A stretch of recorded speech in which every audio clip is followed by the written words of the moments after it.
we're just going to carry on here today with our applications of parabolas or applications of quadratic functions. Now, the big thing is it's nothing new. It's just putting a story behind your parabola. Okay? So everything we've learned before, we're just using with the story. Okay?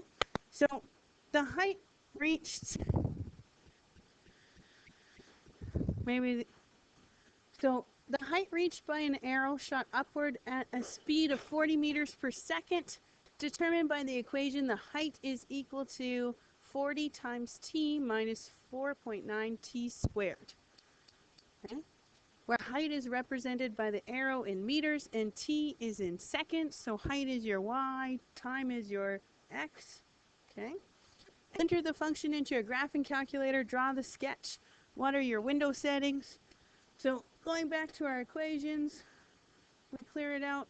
So I'm going to put 40x minus 4.9 x squared. Before we even graph this, do you guys think that is going to be an upright parabola or an upside down parabola? Concave up, concave down. Concave down, why? Because I already typed it in and pressed graph. No, you guys, you look for what? The value in front of x squared? That's the a value. If a is positive, it goes up. If a is negative, it goes down. So we've got negative 4.9 in front of the x squared. So that means it's going to be concave down, right? I'm also going to get rid of this y2 equation that says 60.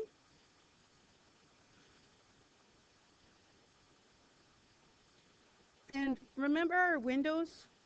We kind of always leave them at minus 10, positive 10, and just generally look, and then we decide where our windows go. So when I graph this thing, anything show up? Oh, something right there at 0, and something right there further on at like 8 or 9. So I think we're okay with our x values. We actually can close some of our minimum if we want, bring it down to like negative 2x as our minimum, but we need a height. Now, before we were guessing because there was just a plain number. There's no plain number here, right? It's 40x, right, or 40t.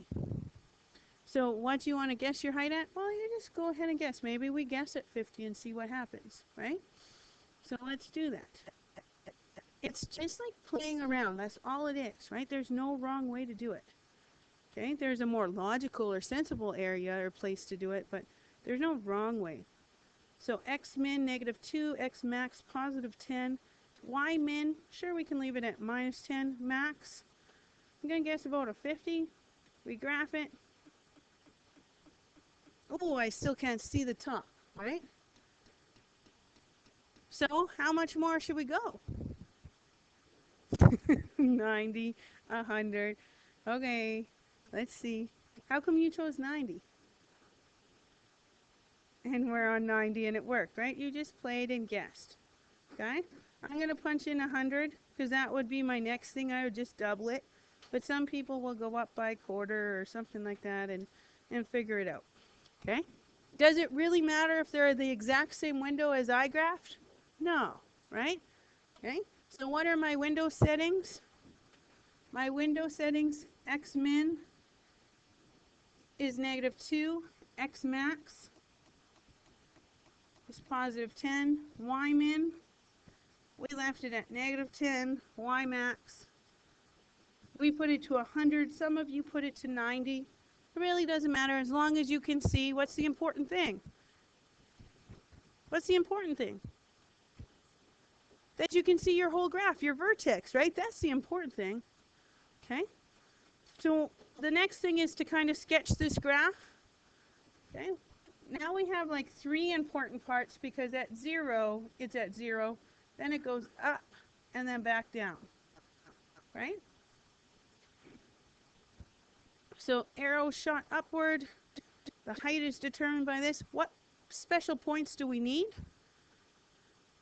Can you go the vertex and the x-intercepts, right? How do we find the vertex? if you second trace, and we need to find a maximum.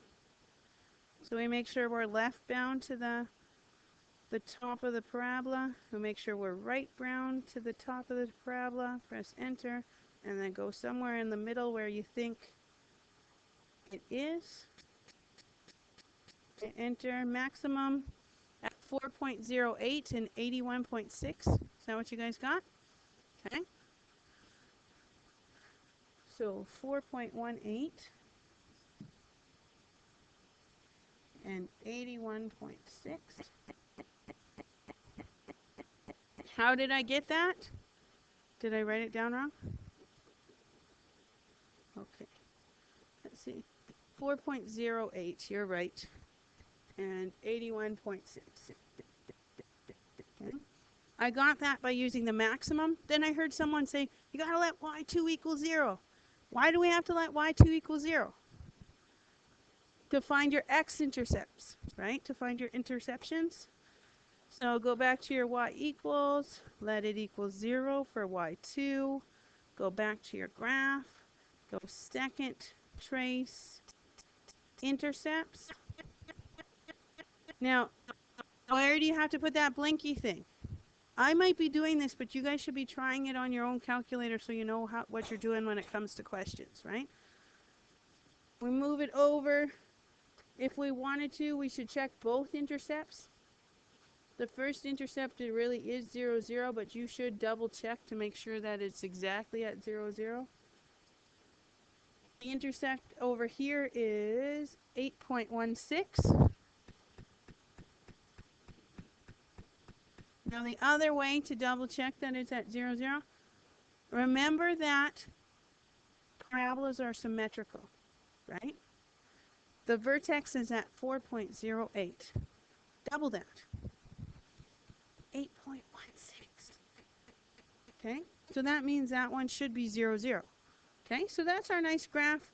We like to label it, so this is our height, and this is our time. Okay, now we can answer some questions about it. Okay, the first question being domain and range. What's our domain? What's our x values?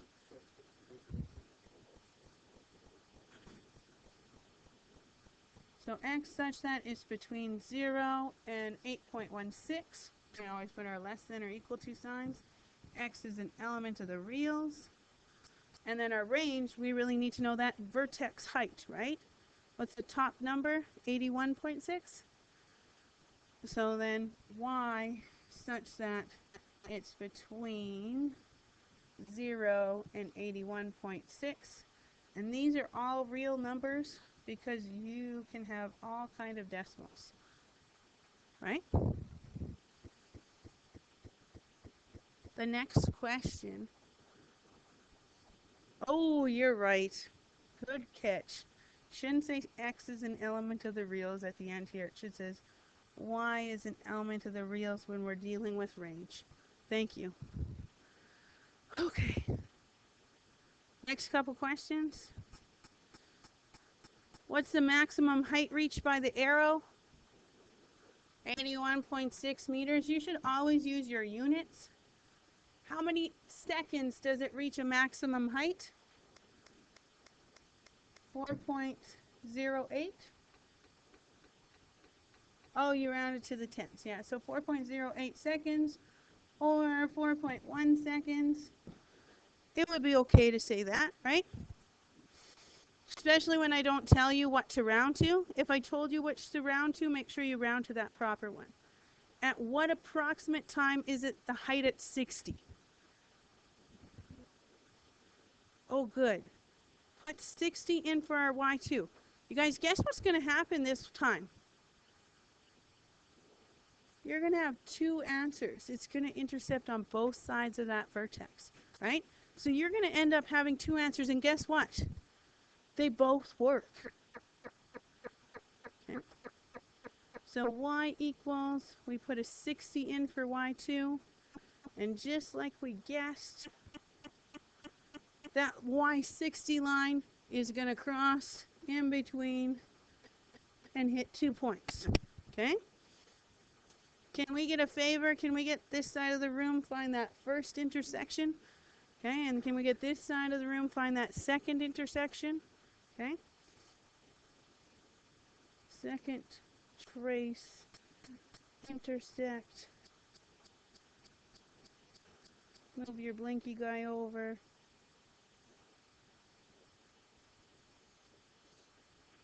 Okay, what's our first intersection?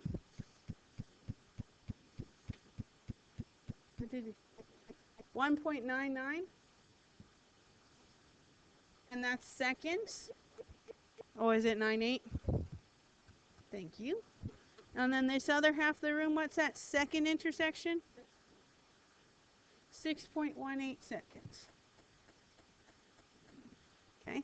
Can I tell you something? I bet you 4.08 or 4.1 falls right in the middle of those two things. Right? Because remember, it's symmetrical. So you could have found one intersection, found the difference to 4.08, and then added to the other side. But your calculator is really nice to find intersections. I'd say your way is faster right now. After how many seconds of flight does it touch the ground? 8.16 seconds. And what is the height 2 seconds after being shot? How do we solve this? 2 seconds. Seconds is an X value, and it's a whole number, so we can use our table. Can I show you something?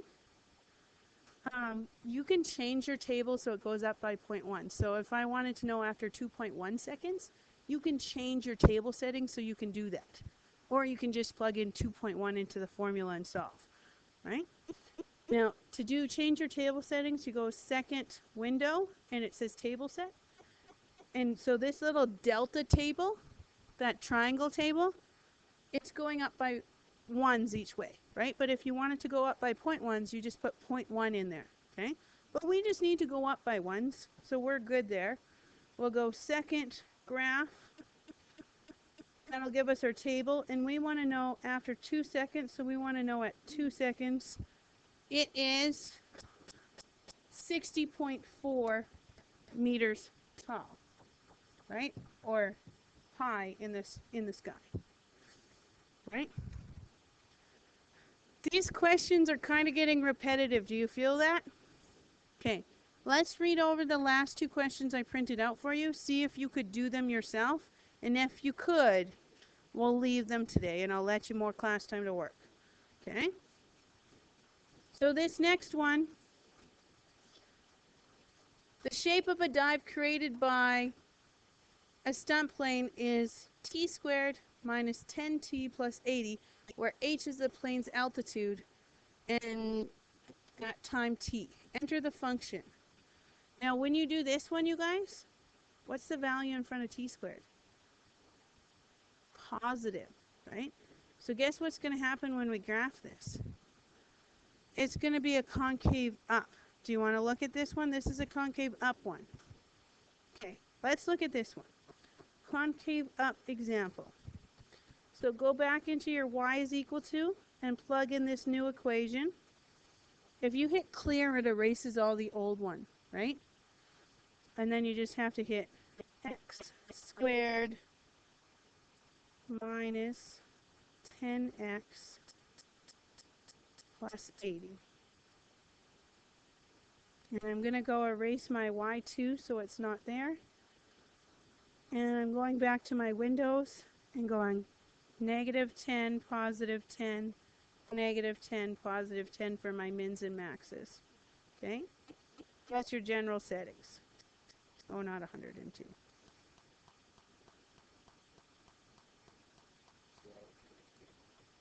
Oh, you don't see it. Okay? We know that it's opening upwards, so it's probably further up in the sky. You guys, what's this last number? That's your y-intercept, right? So you probably need to be greater than 80. So maybe I'm going to make my y max be 100. Okay? So if I let it be 100 and I hit graph, do I see anything? It's kind of small in that corner though, right? I could probably zoom into it. okay? But this allows me to see my x-axis and my y-axis if I want, right? I'm okay with this. We could make it a little wider in the x so we could see the parabola, or a little taller if you wanted to. But I'm actually okay with what's going on here right now. We could sketch this, right? So right now our x min is -10, our max is +10. Our y min was -10 and our y max was +100. And it looks kind of like this. This point here I know is 80. I don't even have to find that intersecting point or anything, or go to my table and find that number. Why do I know it's 80? From the original equation. That last number in that standard form, just the number alone, is your y-intercept, right? So I know that's 80.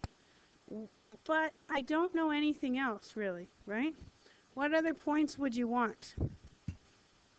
The vertex, probably, right? How do I find my vertex? Second trace, and in this case we're doing a minimum. So that's number 3. Move left bound, hit enter, move right bound of the parabola, vertex, hit enter, go where you think it is, roughly, hit enter. I get 4.9 repeating in 55, okay? So I'm going to round to 5 and 55, okay? So at 5, I'm at 55, okay? And at 0, I'm at 80. Where am I going to reach 80 again, you guys? At 10. He's right. Why at 10 will I reach 80? Because we are symmetric around that vertex. We're symmetric around this axis of symmetry, right? So at 10, I'm going to be back up at 80. And that's probably all I'm going to graph. I'll put an arrow here. I can put an arrow there if I want, okay?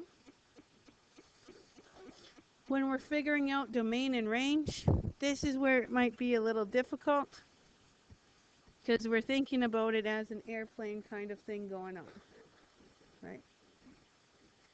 Okay, so this airplane thing going on here, we've got to think about, well, we could be flying beforehand, but we're starting at that moment, so we'll say time 0, but it can continue flying until it runs out of gas. When do we know it's going to run out of gas? We don't know, so we just say that the x has got to be greater than 0, and it continues on forever, okay? Some people will even say, well, the stunt plane could be working on this, but he's not going to continue to go up entirely. He'll probably do the dip and then level back off to where he is. So they might say between 0 and 10 seconds, that's that whole stunt. Okay? It really, really depends on what you're thinking. I'm okay if you say between 0 and 10 seconds, because that's when the stunt will be over. Just kind of make a note, stunt over on the side.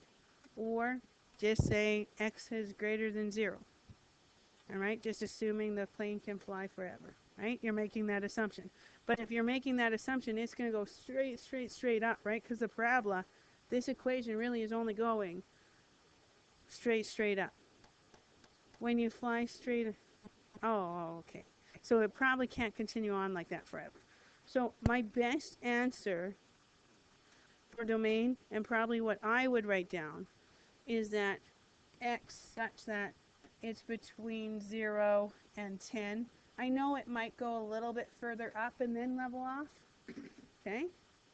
But we know that it won't continue on in this parabola form going all the way straight up vertical, because planes can't fly vertically like that, okay? So it's probably better to say that it's only going to go in between here. And in that case, then, if we're only going between 0 and 10 seconds, what's our y values going? From 55 to 80. That's our only y values from 0 to 10, right?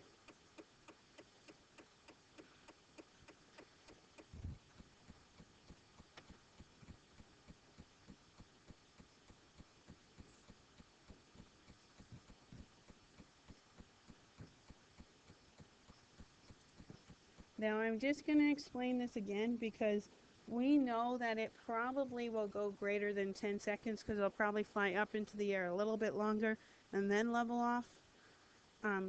So that being the case, you potentially could write to 15, but then you'd have to figure out your y value at 15, right? This is where I think we'll stay for now. We'll just go till it levels off to that same height that it originally started at. Okay? Now, at what altitude is the plane beginning its dive? 80. That's the minimum height. 55 meters. When was the plane at a height of 10 meters? Never, right? It only goes between 55 and 80. Okay?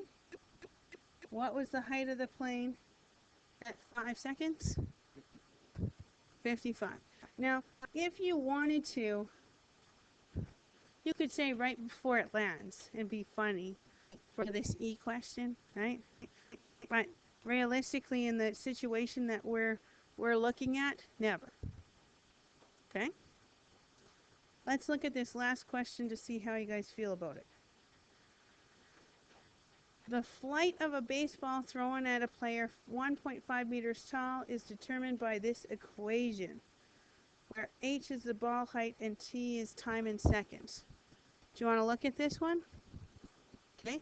This one's going to be slightly different for you guys, though, and I'm just saying, just so that you can see what it'll look like in the graph when you graph it, the parabola won't go at 0, 0. At 0, it'll hit that 1.5 mark and drop off. Okay? So when you go to graph it, your parabola is going to have a negative x value or a negative x intercept, right? But when was the ball thrown? At time 0. So when you go to write your domain, it's not between the two x intercepts. It's between 0 and this last x-intercept, just like a couple of the first ones. Okay? I think you guys could do this one all by yourself. Okay, so we're going to leave that one be for now, because I don't think you need to listen to my voice again. So, we're going to move on to an assignment.